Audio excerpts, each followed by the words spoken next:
1948년 미국에서 있었던 일입니다. 요즘같이 어렵고 힘든 때였던 것 같습니다. 한 여인이 밤에 잠이 오지 않습니다. 그래서 거울 앞에 섰습니다. 자신의 이력서를 한번 스스로 써 보았습니다. 나이 23살, 학력 고졸, 특별한 자격증이나 기술 없음, 아이 둘 딸린 엄마. 이게 자기 이력이었습니다. 험한 세파를 어떻게 헤쳐나갈까 참 고민스러웠습니다. 이 여인은 고등학교 시절에 학교 도서관에 있는 책을 거의 읽을 정도로 책을 많이 읽었어요. 2차 대전 있을 때 남자친구가 군대에 갔는데 남자친구가 나중에 이 여자친구가 보낸 연애 편지를 한 묶음 가지고 돌아왔습니다. 둘이 결혼했고요. 정부에서 대출금을 5,000불 받아서 세탁소를 열었는데 너무 경기가 안 좋고 힘든 겁니다. 그래서 세탁소 문을 닫았습니다. 남편 아르바이트 내보내고 자기도 아이 하나 없고 아이 하나 데리고 그리고 커피숍에 가서 주방 보조로 일하다가 딱 하루 일하고는 잘린 후에 이 여인이 이렇게 거울 앞에 서서 자기 이력서를 써 보았습니다. 거울 앞에 선 자신의 모습을 볼 때 이 여인은 너무나 초라했습니다. 여러분도 혹시 험한 세상을 살아가면서 이 여인 같은 이런 경험 하시지 않습니까?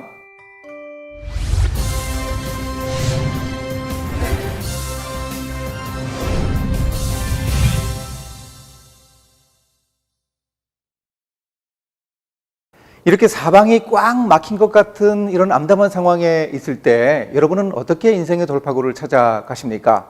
언제나 그러시는 것은 아니지만 하나님은 이런 때 종종 말씀을 통해서 그 어려움을 헤쳐나갈 수 있게 하시는 경우가 있습니다.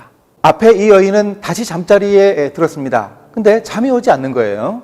이리 뒤척 저리 뒤척 하고 있는데 주일학교 때 들었던 성경 말씀이 기억이 납니다. 열왕기상 4장에 나오는 한 여인에 대한 이야기가 기억났습니다. 거기 선지자의 제자의 아내였는데요. 이 여인이 남편이 세상 떠난 후에 빚을 져서 아들 둘이 빚쟁이에게 팔려가게 된 그런 상황에 처하게 되었습니다. 그래서 선지자를 찾아가죠. 나를 좀 도와주십시오. 그리 부탁을 하자 선지자가 이야기를 합니다. 당신 집에 가지고 있는 것이 뭡니까?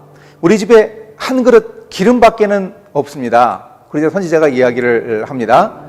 이웃들에게 그릇을 많이 빌려와서 그 그릇들에다가 기름을 부으라.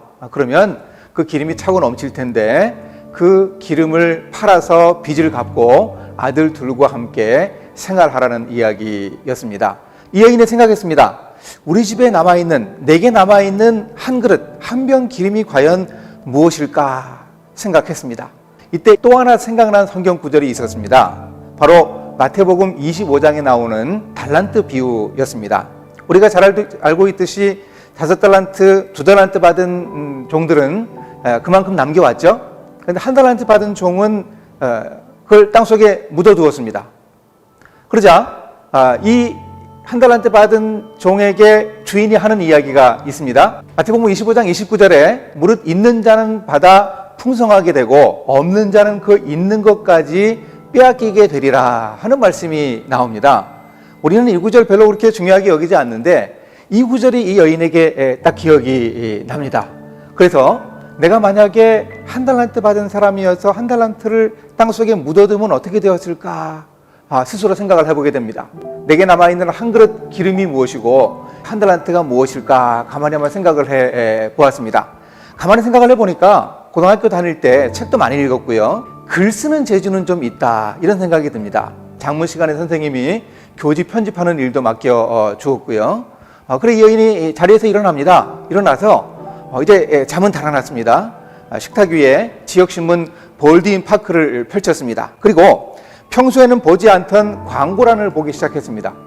지난 광고 봐야 소용없는데 절박한 심정에 혹시 글을 쓰는 사람 찾는 광고가 있나 하는 걸 찾기 시작했습니다. 광고란을 계속 넘기면서 글 쓰는 사람 찾는 광고를 살펴봅니다. 근데 없었습니다. 근데 가만 보다 보니까 이 광고들 중에 너무 허접한 광고가 있는 거예요. 그래 광고를 이렇게 몇 개 오렸습니다. 오려가지고 나라면 이렇게 광고를 쓰겠다 하고는 광고를 이렇게 몇 개 써봤습니다. 이렇게 하고 났더니 세상에 해가 떠오르는 겁니다. 밤을 꼴딱 새웠어요. 근데 하나도 피곤하지 않습니다.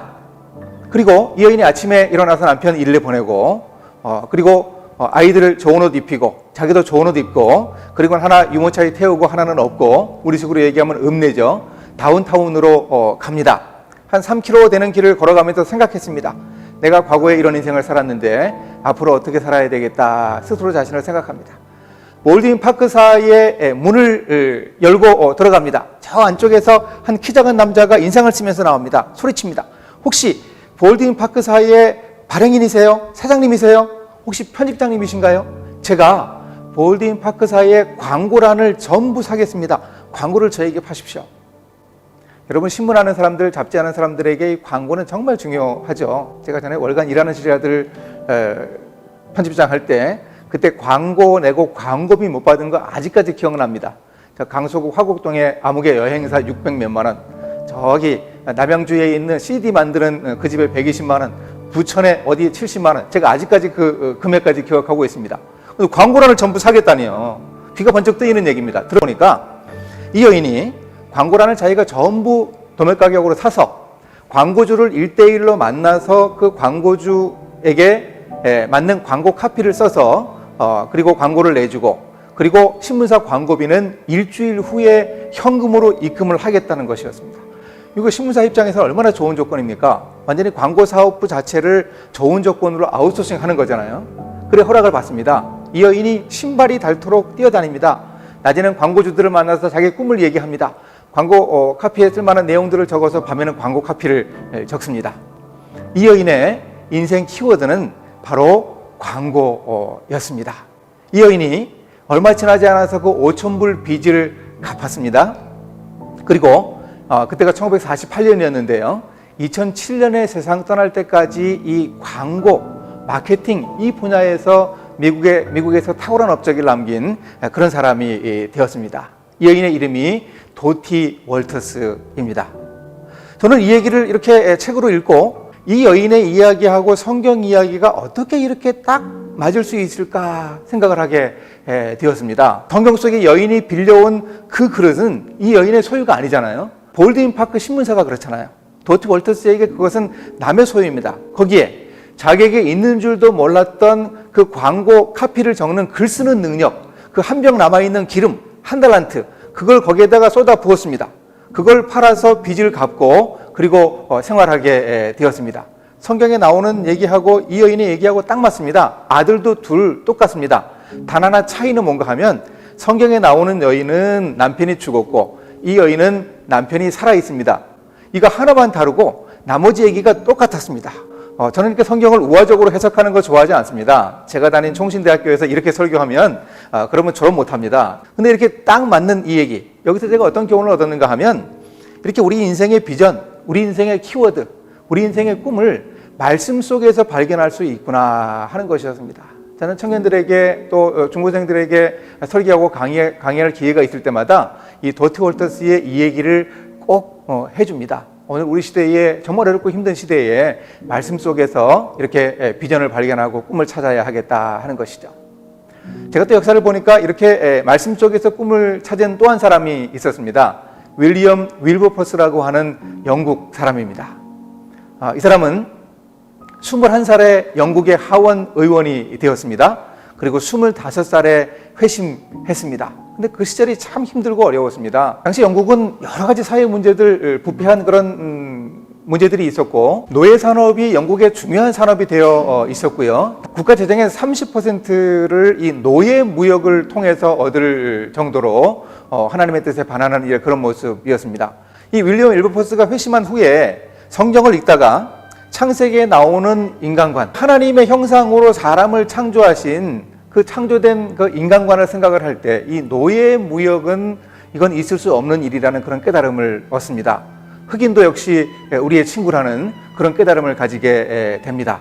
그래서 자기 필생의 사업으로 영국 하원 의원으로서 자기가 해야 될 일은 이 노예 무역을 폐지하고 영국의 구습을 타파하는 바로 이런 일을 해야 되겠다 하는 결심을 하게 됩니다. 정말 평생을 그 일에 애씁니다. 동료 의원들과 함께 애쓰고 노력합니다. 1807년에 영국에서 노예제를 폐지하는 이 법안이 통과되었습니다.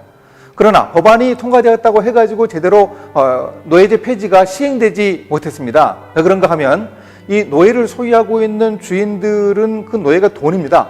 이 돈을 포기하지 못합니다. 1833년 7월 27일 윌리엄 윌버포스가 세상을 떠나기 딱 사흘 전입니다. 사흘 전에 윌버포스는 중요한 선언 한 가지를 듣습니다. 뭔가 하면 영국 정부가 노예제 폐지를 시행하기 위해서 그 노예들의 몸값을 영국 정부가 대신 지불해주는 그런 법안이 통과되었다 하는 얘기를 듣습니다. 그 소식을 들은 사흘 후에 이 윌버포스가 세상을 떠납니다. 우리도 인생 살아가면서 수시로 어려움을 겪습니다. 지금 어려움에 처했을 수도 있고 우리 인생의 위기는 끝이지 않는데 여러 방법으로 우리 인생의 해결책을 찾을 수 있지만 이렇게 우리가 본 이야기 속의 도티 월터스처럼 윌리엄 윌버포스처럼 말씀이 우리 인생에서 우리 인생의 방향을 이끌어주고 우리 인생의 키워드가 되고 하나님이 이끌어주시는 비전이 될 수 있습니다. 우리도 어려운 때에 하나님의 말씀에 집중하면서 하나님이 무엇을 통해서 나에게 깨달음을 주시는가 생각하면서 살아간다면 하나님께서 이끌어주시는 놀라운 우리 인생을 살아갈 수 있을 것입니다.